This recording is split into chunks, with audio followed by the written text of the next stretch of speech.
Hi, Internet. This is Ada, and I was exploring Hoelbrak to do some speculation, and I found a few things that might interest some people. So, this is one. The NPC is in Raven's Hall, and basically what he says is, you know that tooth of Jormag? He's talking about how you can possibly take the entire tooth and use that like in a catapult situation to damage the dragon. Now, it does sound very interesting. Um, but we know from other stories that the tooth fable has a mind of its own. It's not.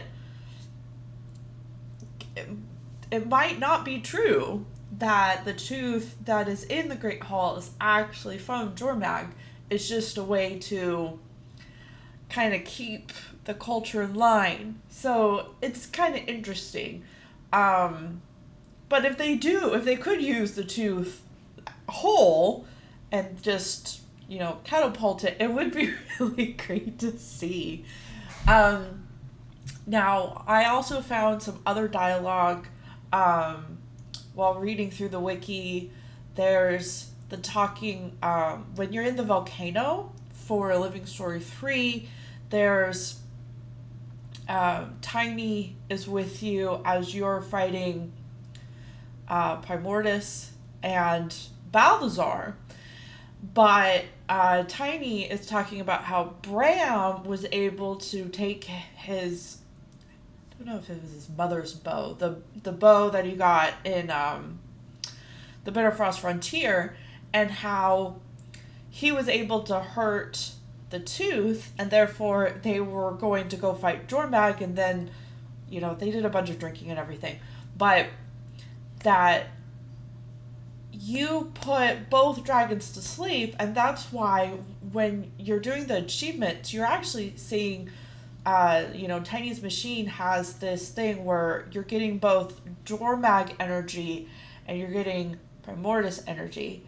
And it's easier because, one's fire, one's blue, or one's red colors. And it was really interesting to me that they're always pit up against each other. And it's always with the Sons of Svanir. So I decided to go look at the Sons of Svanir, and there's on the wiki, there's a lot of story just with the Sons of Svanir. They have the Sanguinary blade, which is in the Durmand Priory story about how it's the sword of Jormag, and they actually had a Norn who was going to attack Lion's Arch, and the Durmand Priory stopped that. And that you have to get a containment field. There's the story about if you play a Norn and you choose the defeat our ancient foes, you actually stop a group of Jotun from embracing the power of dragon. And see, this is a very subtle difference. That if you come to Hoelbrak as a Sylvari, you're going to get a very different dialogue from this little NPC in the corner. His name is Hunt, and it says, "Keep moving, Sylvari. Dragon doesn't mind utilizing your kind when it whims dictates, but I have no time to repair your ignorance." He also says you don't look like much above his head. Literally, because you're a Sylvari, you get totally different dialogue if you're a Norn. And I always thought that was really interesting. There's the Sons of Svanir hero point that if you are a female Norn, he'll actually be more critical of you, and you only get to fight. But if you're a Norn, you get different dialogue. But the Sons of Svanir have a very different history than what I think actually might or should have happened, because they're supposed to follow the spirit of the dragon, not just Jormag. And if you're scouting around here, some of the dialogue I'm not going to read because it's not it's great, but it's not what I wanted to talk about. So if you're searching around here in Hoelbrak, there's an NPC that actually talks about the difference between Sons of Svanir that are corrupted by the idea of power versus the shamans that are trying to call forth dragon spirit, which means all elder dragons, not just one. And I thought that was interesting because just like the spirit of bear can make us courageous and also gentle because they have, cubs and everything, or raven, who is this idea of being smart and cunning, and what would be the actual qualities of being a real Sons of Svanir, of having dragon be our spirit guide. And I thought it was really interesting. And it's just something that I was thinking of. Okay. And there's just one more piece of dialogue that I wanted to read to really hit this home. So it says, "Hold on there. I'm warning everyone who comes this way around about the dangers of the tunnels." And you say, "What dangers?" And it says, "The Sons of Svanir have made a home in these tunnels. They've taken dragon as their totem spirit of the wild. This makes them incredibly dangerous. They reserve an elder dragon." Why? This is a very important part. They don't revere an elder dragon. They revere the spirit of dragon. He encompasses all dragons in the world. So how is that different than the crystal bloom that are in Dragonfall? How is it different than the assassin Balthazar girl who has the rifle? Like, literally, if you take the pure essence of it, they are part of the Sons of Svanir.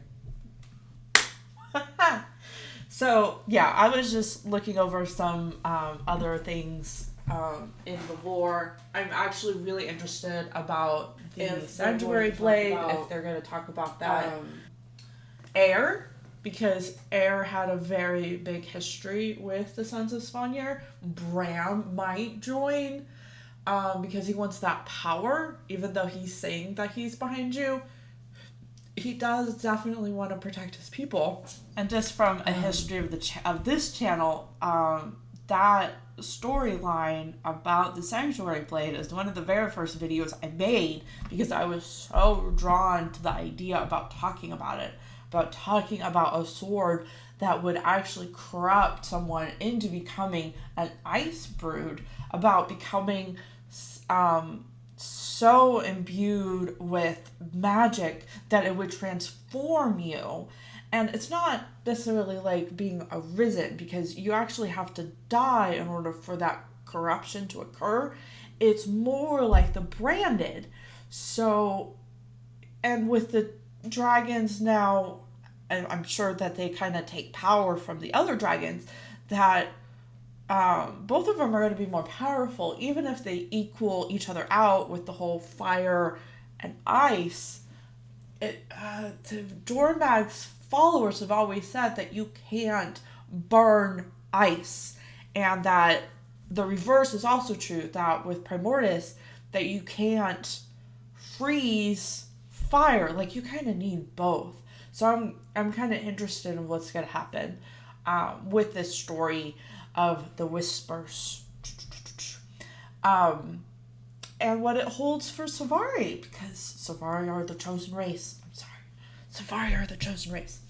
But specifically about the blade, the Durmand Priory have it. They still have it. It's still it's either in their vault in a bag.